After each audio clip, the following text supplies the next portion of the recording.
नमस्कार, मैं संजय शर्मा। आप देख रहे हैं 4 PM न्यूज़ नेटवर्क। चुनाव पास में आ गया तो आखिर दिल्ली दरबार योगी जी पर थोड़ा काबू पाने में कामयाब हो गया।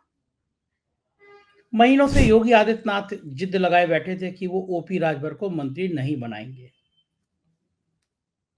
दरअसल उनको लगता था कि उनकी जो ब्रांडिंग है माफियाओं के खिलाफ एक अभियान की, ओपी राजभर को मंत्री बना देने से वो सारी ब्रांडिंग खत्म हो जाएगी। आप पूछेंगे ऐसा कैसे है? तो मैं बता दूं आपको कि ओपी राजभर की जो पार्टी है उसके एक विधायक हैं और वो विधायक मुख्तार अंसारी के बेटे हैं। तो जाहिर है कि अगर मुख्तार अंसारी का बेटा जिस पार्टी में हो वो पार्टी एनडीए का हिस्सा बन जाए, मुख्तार अंसारी के बेटे के पार्टी के मुखिया योगी सरकार के मिनिस्टर बन जाएं, तो फिर योगी जी की जो एक लाइन है कि हमने मुख्तार को मिट्टी में मिला दिया, हमने माफियाओं को खत्म कर दिया, उस लाइन पर सवाल खड़े होंगे। और एक बड़ी बात यह है कि जिस शख्स ने कहा हो कि हमें राम नहीं चाहिए, हमें राम राज नहीं चाहिए, हमें अम्बेडकरवाद चाहिए, अम्बेडकर का राज चाहिए, विधानसभा में कहा, जिसने कहा हो कि भगवान राम के राम राज्य में बहुत अत्याचार था, छुआछूत थी, भेदभाव था, ऋषि का एक पिछड़ी जाति के ऋषि का सिर काट लिया गया था। भगवान राम के बारे में वो बातें की हों जिसने, उस आदमी की अगर योगी सरकार में मंत्री पद पर ताजपोशी हो जाए तो फिर आम जनता भी सवाल खड़ा करेगी कि क्या यही है भगवान राम के प्रति आस्था, या फिर भगवान राम आपको सिर्फ वोटों की खेती के लिए काम आते हैं। बड़ी बात है कि आप जो उनकी पार्टी के सबके सबसे बड़े आराध्य हैं, जिनके राम मंदिर के नाम पर वो वोट जुटाने का अभियान चलाते हैं, अगर कोई नेता ये कहता है कि राम के राज में छुआछूत थी, भेदभाव था, निरे निरे आरोप भगवान राम पे लगाती हैं, तो आप सहज कहेंगे कि ऐसा व्यक्ति भारतीय जनता पार्टी के साथ तो अलायंस में आ ही नहीं सकता, और आ भी गया हो तो मंत्री तो नहीं बन सकता। ये बातें किसी छोटे मोटे नेता ने नहीं कही है, ये बातें ओपी राजभर जी ने कही हैं। किसी नेता के बारे में ओपी राजभर टिप्पणी कर दें, कमेंट कर दें, उनकी आदत है बड़बोलेपन की। मैं सुनवाऊंगा अभी आपको वो सारी बातें भी, लेकिन भगवान राम पर टिप्पणी कर दें, वो योगी सरकार में मंत्री बन जाए, ये बात बहुत चौंकाने वाली बात है। आपको यकीन नहीं हो रहा?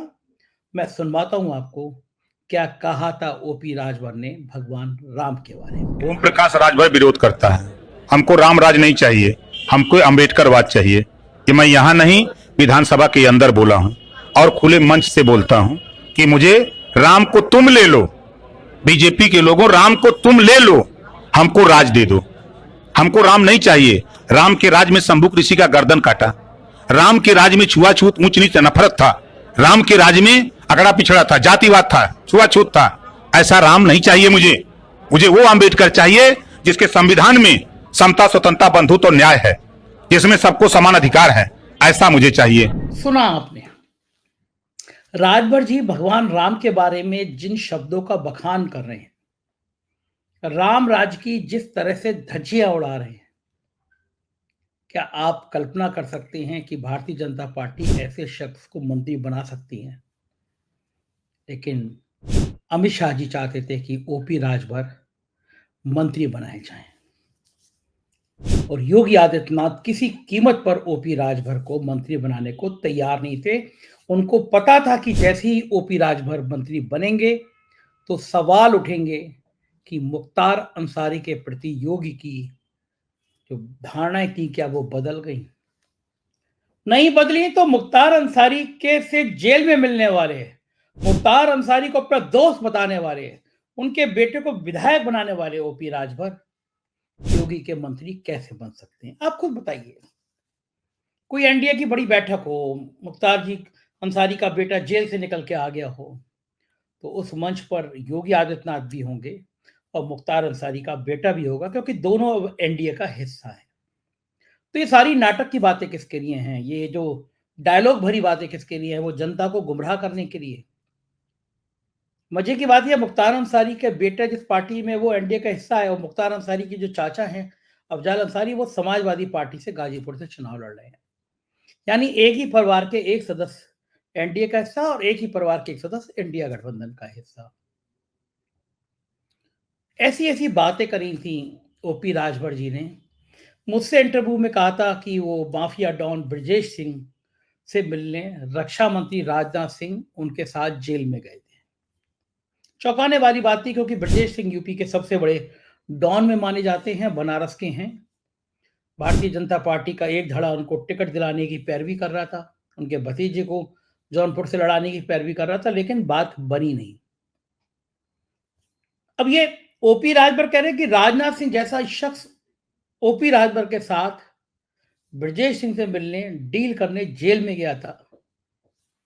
अब मैं बिल्कुल इस बात को नहीं कह सकता कि राजभर और राजनाथ सिंह जी जेल में गए थे, नहीं गए थे इतने खूंखार अपराधी से मिलने। लेकिन अब माननीय मंत्री बन चुके योगी सरकार के में ओपी राजभर क्या कह रहे हैं, आप खुद सुन लीजिए कैसे वो राजनाथ सिंह और अपने बारे में बखान कर रहे हैं। जिन माफियाओं का नाम लेते हैं ब्रजेश सिंह, उनसे मिलने उत्तर प्रदेश से बाहर कभी गए थे? किसी बड़ी बीजेपी के नेता हाँ गए थे ना? राजनाथ जी लीवा गए थे सही 2014। सही सूचना थी मेरी। 100% सही कह रहा हूँ भाई, झूठ हम बोलबे नहीं करते। आप और राजनाथ सिंह ब्रजेश सिंह से मिलने जेल में गए? जेल गए थे। कौन सी जेल में गए थे? वो साबरमती जेल अहमदाबाद में। राजनाथ सिंह भी आपके साथ थे? बिल्कुल थे। तो डील क्या करने गए थे आप? डील दूसरे सीट का है, भाजपा से समझौता का 2 सीट का बात रहा लोकसभा में। तो ब्रजेश सिंह का नहीं, हम ही के दूठे चाहिए। बनारस और चंदौली दोनों वो मांगत रहे। तो राजनाथ जी कहने कि देखो बनारस मोदी जी चुनाव लड़ेंगे, वो सीट मत मांगो। वो कहा नहीं हम यहीं लड़ेंगे। बहुत जिद किए कि नहीं बनारस और चंदौली चाहिए, 3 ठो दीजिए, एक इनको दे दीजिए, 2 हमको, हम इन्हीं के सिंबल से लड़ जाएंगे। तो हम जुगाड़ बनने लगी कि 3 ठे लह जाए तो पटिया मानता प्राप्त दल हो जाएगी। तो राजनाथ सिंह आपको क्यों ले गए थे ब्रजेश सिंह के बाद? अब ब्रजेश सिंह को भाजपा टिकट दे नहीं सकती थी उस समय, तो इस नाते वो जुगाड़ बनाए कि ओम प्रकाश के रास्ते अपना काम हो जाए। सुना आपने, ओपी राजभर कह रहे हैं, मैं नहीं कह रहा कि मैं और राजनाथ सिंह चंदौली जेल में गए थे। ओपी राजभर इतने इतने ज्यादा उत्साहित थे पहले, जब वो विधानसभा चुनाव में भाजपा को निपटाने में लगे हुए थे। उन्होंने मुझसे योगी आदित्यनाथ के आपराधिक इतिहास को लेकर सवाल किए। ये कहा कि किस हद तक अपराधी व्यक्तित्व थे योगी आदित्यनाथ, अपने ऊपर मुकदमे जो लगे थे वो हटवा लिए। तीखा हमला बोला। मैं ये भी आपको सुनवाता हूं कि क्या कहा था ओपी राजभर ने योगी आदित्यनाथ के बारे में। केकर चरित्र ठीक है, योगी बाबा का चरित्र ठीक है का? उनके चरित्र में कैसे बात है? क्या जिस दिन शपथ ले उनके ऊपर आपराधिक मुकदमे थे, उन्होंने मुख्यमंत्री बनने के बाद मुकदमा वापस किया। हमारे deputy CM Keshav Maurya stool वाला मंत्री कहते हैं, हम स्टूल वाले डिप्टी सीएम हैं। इनके ऊपर पूरे प्रदेश में पिछड़ों की उत्थान किया केशव मौर्य ने। इतना उत्थान किया कि पिछड़ों को स्टूल पर बैठा दिया। और 69,000 शिक्षक भर्ती, 68,500 शिक्षक भर्ती में पिछड़ों का हिस्सा लूटा गया, दलितों का हिस्सा लूटा गया। जबान नहीं खुली, जबान खोलते तो काट लेते भजपैया सब।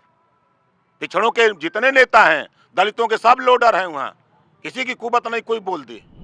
अच्छा यही नहीं, जब बातचीत चल रही थी मुझसे, तो मुझसे बोले कि योगी आदित्यनाथ को मैं वहां पहुंचा दूंगा जहां भिखारी भीख मांगते हैं।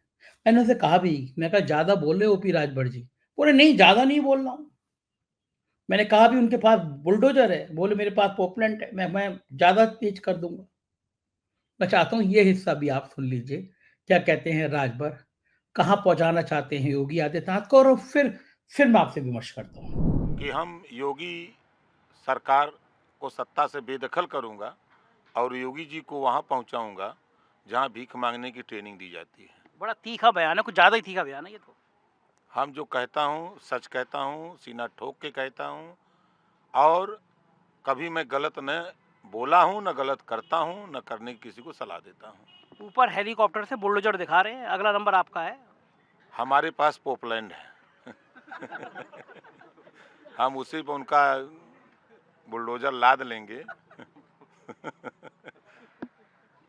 आपकी ये जो चहलबाजी है योगी आदित्यनाथ का तापमान बढ़ा देती है, तभी वो मई जून में शिमला वाली बातें करते हैं। नहीं, वो उन्होंने जो तापमान बढ़ाया, हम लोगों ने प्रदेश के नौजवानों से कहा कि नौजवानों, यदि हमारे सूबे के मुख्यमंत्री जबकि ये भाषा नहीं बोलनी चाहिए, कि उन्होंने ये भाषा बोली, अय नौजवानों तेरी गर्मी निकाल देंगे। तो ओम प्रकाश राजभर ने नौजवानों से कहा कि अय नौजवानों, सब लोग मिल करके अखिलेश यादव जी को सीएम बनाओ, हम भर्ती निकाल देंगे।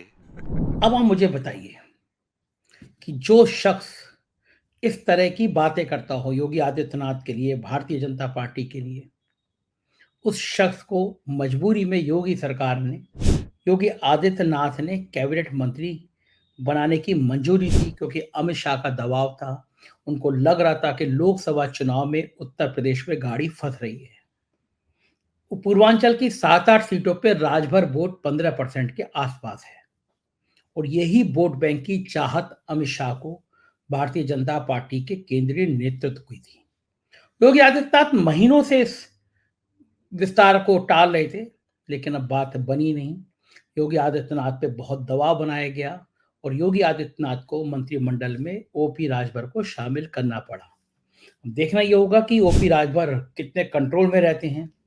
कभी फिर से तो वो योगी आदित्यनाथ को कोई चुनौती तो नहीं दे सकते हैं। और ये ऐसे ही एक और मंत्री दारा सिंह चौहान को भी राजभर के साथ मंत्री बनाना पड़ा योगी आदित्यनाथ को। घोसी का उपचुनाव हुआ।